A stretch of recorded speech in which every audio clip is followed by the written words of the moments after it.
അങ്ങനെ 5 മാസങ്ങൾക്ക് ശേഷം വീണ്ടും കപ്പലിലോട്ട്. അങ്ങനെ നമ്മുടെ പാസ്പോർട്ടും CDC ഒക്കെ ഒന്ന് പൊടി തട്ടിയെടുക്കുവാണ്. ഇതാണ് ഇന്ത്യൻ CDC. ഇത്തവണത്തെ നമ്മുടെ ഷിപ്പിലെ ജോയിനിങ് വെസ്റ്റ് ആഫ്രിക്കയിൽ നിന്നാണ്. അങ്ങനെ നമ്മുടെ ബാഗ് പാക്കിംഗ് ഒക്കെ തുടങ്ങി. ബോളും ബാറ്റും എന്താണെന്ന് വെച്ചാൽ കപ്പലിലെ ക്യാപ്റ്റൻ പറഞ്ഞിട്ട് കമ്പനിയിൽ നിന്ന് തന്നു വിട്ടതാണ്. അപ്പോൾ ചെറിയ രീതിയിലുള്ള എന്റർടൈൻമെന്റ് കാര്യങ്ങളൊക്കെ കപ്പലിൽ പ്രതീക്ഷിക്കാമെന്ന വിശ്വാസത്തിൽ ബാഗ് പാക്കിംഗ് പൂർത്തിയാക്കി.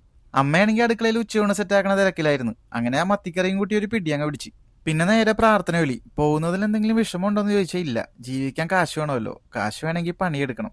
ഏത് മേഖലയിലെത്തിയോ അവിടെ സന്തോഷം കണ്ടെത്തുക. അതാണ് നമ്മുടെ ലൈൻ. അങ്ങനെ എല്ലാവർക്കും കെട്ടിപ്പടുത്ത് ഉമ്മയും ടാറ്റയൊക്കെ കൊടുത്ത് പതുക്കെ വീട്ടിൽ നിന്നിറങ്ങി. അങ്ങനെ നമ്മുടെ നാട്ടിലെ പച്ചപ്പും പുഴയൊക്കെ ആസ്വദിച്ച് എയർപോർട്ട് റോഡെത്തി. പിന്നെ നിമിഷ നേരം കൊണ്ട് എയർപോർട്ടിന്റെ അകത്തായി. അങ്ങനെ ലഗേജ് ബാഗ് ചെക്ക് ഇൻ ചെയ്ത് കയറ്റി വിട്ട് കൈ ടിക്കറ്റും കിട്ടി. പിന്നെ നേരെ പോയി ഹാൻഡ് ബാഗ് സ്കാൻ ചെയ്യാൻ. ഉടുതുണി അഴിച്ച് ബാക്കി എല്ലാം ഈ കൊട്ടയിലിടണം. ഇതാണ് നമ്മുടെ കൊച്ചി ടു മുംബൈ ഫ്ലൈറ്റ്. പിന്നെ മുകളിൽ നിന്ന് കൊച്ചിയുടെ ഭംഗി ഒന്നും കൂടി ആസ്വദിച്ച് നൂഡിൽസും ചില്ലി ചിക്കനും അകത്താക്കി കണ്ണടച്ചപ്പോൾ തന്നെ മുംബൈ എത്തി. അങ്ങനെ ലഗേജ് ബാഗ് ഒക്കെ എടുത്ത് കുത്തിയിരിപ്പ് തുടങ്ങി. പിന്നെ കിടന്ന് വിശ്രമിക്കുന്ന ഒരു സീറ്റ് കിട്ടി. അത് അടിപൊളിയായിരുന്നു. കുറച്ച് കഴിഞ്ഞപ്പോൾ തന്നെ ഒരു വിശപ്പിന്റെ വിളി. നേരെ എയർപോർട്ടിന് പുറത്തിറങ്ങി ഒരു ഫ്രൈഡ് റൈസ് കഴിച്ചു. എയർപോർട്ടിനകത്താണെങ്കിൽ 2 സമൂസൊക്കെ 500 രൂപ. അങ്ങനെ അടുത്ത ഫ്ലൈറ്റിനുള്ള സമയമായി. അങ്ങനെ വീണ്ടും അകത്തോട്ട് കയറി. ഇനി മുംബൈ ടു എത്യോപ്യാണ്. അങ്ങനെ പിന്നെ തോളത്തെ ബാഗ് എടുത്ത് കൊട്ടയിലോട്ട് കൊട്ടി. ഫ്ലൈറ്റിന്റെ ഉള്ളിലേക്ക് കയറാനുള്ള വിളിയും കാത്ത് കുത്തിരിപ്പ് തുടങ്ങി. പിന്നെ ടൈം ആയപ്പോൾ ടിക്കറ്റ് ആയിട്ട് ഫ്ലൈറ്റിനടുത്തേക്ക് നീങ്ങി. ചിരിച്ചോണ്ട് ടിക്കറ്റ് മേടിച്ച് വെൽക്കം പറഞ്ഞ് അകത്തോട്ട് കയറ്റി. പിന്നെ സീറ്റ് അന്വേഷിച്ച് നടക്കണമായിരുന്നു.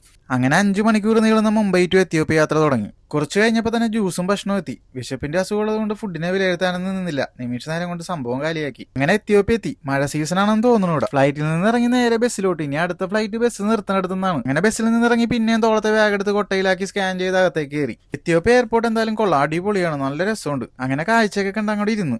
അങ്ങനെ അടുത്ത ഫ്ലൈറ്റിനുള്ള ടൈമായി. ഇനി എത്യോപ്യ ടു ഗിനിയ. ഗിനിയയിലെ കൊണാക്രി എന്ന് പറഞ്ഞ ഒരു എയർപോർട്ടിലേക്കാണ് പോകേണ്ടത്. അവിടെയാണ് കപ്പലും കിടക്കുന്നത്.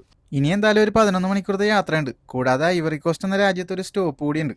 മുന്നോട്ട് നോക്കിയപ്പോൾ ഡ്രിങ്ക്സ് ആയിട്ട് വരുന്നുണ്ട്. അങ്ങനെ ഒരു ബിയറും സ്നാക്സ് പാക്കറ്റും കിട്ടി. ഇരുന്നിരുന്ന് ബോറടിച്ചപ്പോൾ ഒന്ന് എഴുന്നേറ്റ് നിന്ന് നടുവൊക്കെ ഒന്ന് നിവർത്തി. അപ്പൊ ചെറിയൊരു ആശ്വാസം കിട്ടി. അപ്പൊ തന്നെ നമ്മുടെ അടുത്ത ഫുഡ് വന്നു. അങ്ങനെ സിനിമയൊക്കെ കണ്ട് കഴിച്ചൊന്ന് മയങ്ങി എണീറ്റപ്പോൾ തന്നെ എല്ലാവരും മൂടി പോസ്റ്റ് അങ്ങോട്ട് കിടക്കണേ.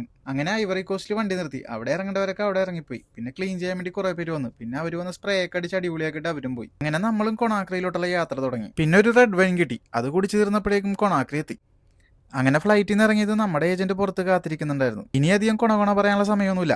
ഒരു ചായ പോലും മേടിച്ചു തരാതെ നേരെ ഷിപ്പിലോട്ട് കൊണ്ടാക്കി. അങ്ങനെ വലതുകാല് വെച്ച് കയറി. ഇടതുകാല് വെച്ചപ്പോൾ തുരുമ്പും. പിന്നെ എല്ലാം ദൈവത്തിന് സമർപ്പിച്ച് മൂന്നാമത്തെ കാലം വെച്ച് ഷിപ്പിൽ കയറി ആദ്യം കിട്ടുന്നത് വർക്കിംഗ് ഡ്രസ്സും ഷൂ ആണ്. ഇനിയൊരു 8 മാസം. ഇതാണ് നമ്മുടെ കോലം. ഇതാണ് നമ്മുടെ ലോകം.